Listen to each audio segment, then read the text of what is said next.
World of Tanks experimental equipment.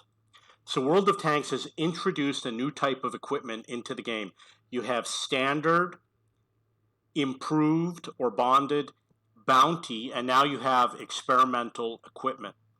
Experimental equipment is a combination of two standard equipment. For example, the enhanced gun laying drive and the vertical stabilizer, turbocharger, and improved rotation mechanism, improved hardening, and modified configuration. These are the first three that were announced. So one of them is fire control, the other one is mobility, another one is survival. Notice they did not add spotting. So what makes it different is that it can be upgraded, and it has 3 tiers. As you know, bounty equipment can also be upgraded and has 2 tiers. You'll be able to combine 2 types of equipment into one. As I explained, the gun laying drive and the vertical stabilizer would be combined into one. Instead of having 2 slots, they would use 1 slot. You cannot use a similar piece. You can't use a similar piece, for example, a gun laying drive. You can only choose one. You can't have standard and bounty and improved and experimental. You only get one. So if you want 3 experimental equipment, one will have to be fire control, one will have to be mobility, one will have to be survival. You could do fire control and turbocharger, but you can't do fire control and gun laying drive. That's an example. You will be given some experimental equipment for free, or you can win or earn them during Holiday Ops Battle Pass or special game modes, such as the Onslaught game mode. Bear in mind, you have to play a large number of games. I heard 160 games in order to either win it or upgrade it. It was a huge number. It's useful if you play a few tanks and less useful if you have hundreds of tanks. It's the same with bonded equipment and bounty equipment. Demount for 10 gold or using a demounting kit. Upgrading to the max level is very costly. You can get the first upgrade kind of cheap, but the second, getting to the final upgrade is like 5 times the amount of resources to get to the middle upgrade. With alternate configurations, you need twice as much equipment, 3 versus 6. So you know how you have the field modifications, and you can switch between the first configuration and the second configuration, which means you have to buy, if you have your first configuration has 3 types of equipment, you have to buy an additional 3 to get 6, which is a second configuration. And with this, it just means you've got more slots that you have to fill. So double the potential number of slots that you could fill with this new equipment. And keep in mind, field modification does give you similar enhancements to what you get with this. So it does mix and match with field modification.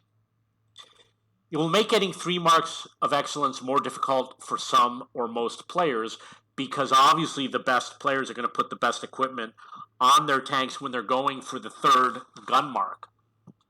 They could have just added 1, 2, or 3 more equipment slots, but that's not what they did.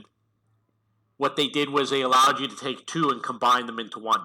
So if you have currently 3 pieces of equipment, you can double your capabilities by combining 2 into 1, which might be fire control. Maybe you have the gun laying drive, vertical stabilizer, and turbocharger, and you combine this into 1, you combine this into 1, you combine this into 1, and then in your 3 slots you get all of these, when before you'd only get half. So that's going to be one of the good benefits out of the game. It's better for frequent players, not for casual players. Now, obviously, a casual player, you can buy equipment. And the bounty equipment you earn it once in a while. The bonded equipment or the improved equipment, you earn it once in a while. With this new one, it's going to be difficult to earn, and they're not going to give you all three different types of additional equipment. You're not going to get bonded, improved, bounty, and the experimental. You only get one. If it's battle pass and you complete the battle pass, they're not going to give you all three. So you're going to get less bounty equipment. You're going to get less bounty equipment. You're going to get less improved equipment. The total amount of special equipment might remain the same, but you're going to get less of each. And, you know, I like to play all of my tanks just to get the victory bonus. So I'll usually play 1 or 2 games in every tank. I might play 20 different tanks in one day, and it doesn't help because I have a ton of tanks. I've got like 400 tanks.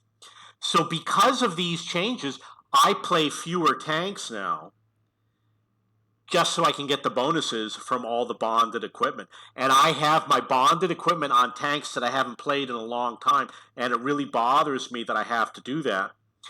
So what I decided to do was usually my frontline tanks, the best ones that I'm definitely going to play, are the ones that get all the bonded and improved equipment, and the ones I'm going for my marks of excellence.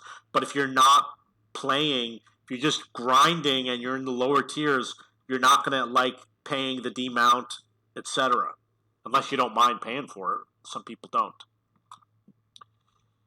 So here's some examples of the level upgrade.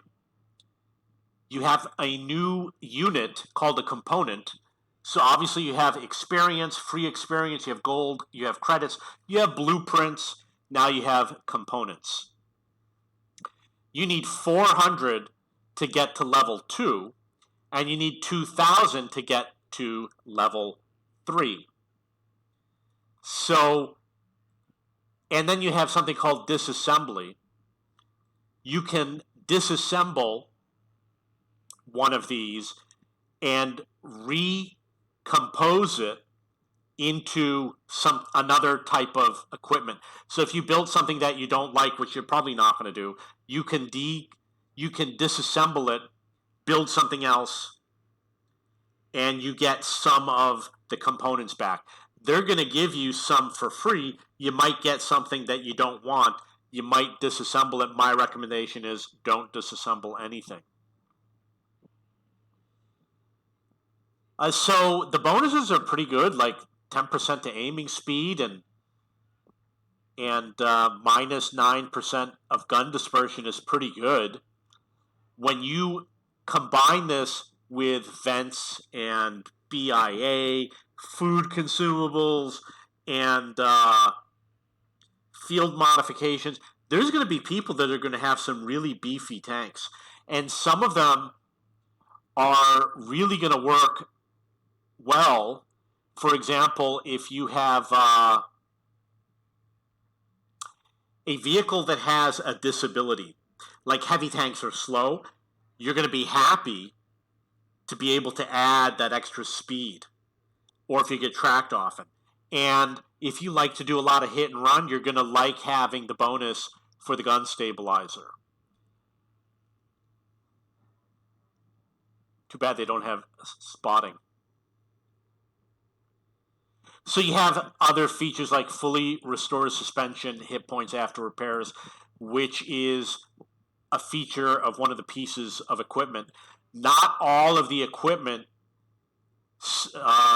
is used in experimental equipment. So if you have a turbocharger and it gives you additional horsepower or additional speed, you have modified configuration, which might give you, a bunch of different features, like maybe better engine protection from fire. That might not be available under experimental equipment, but some of them will be and some of them won't. And when they display the parameters, the top one that's listed is the primary parameter. So what else do we got here?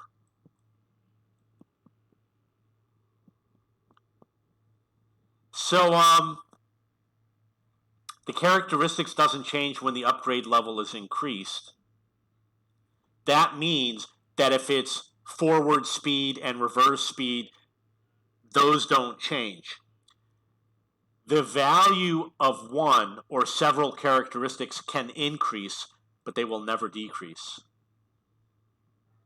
The weight of bonuses may be different, so you might get 80% for one and 20% for the other. So I'm going to say it's a good thing to have experimental equipment. I'm also going to say you're probably not going to get a lot of it. You should use it whatever you get. And it's obviously for ongoing players. I don't play the game anymore. But during holiday ops, you're probably going to get quite a few. And they said that over the next year, they're going to be giving out a lot.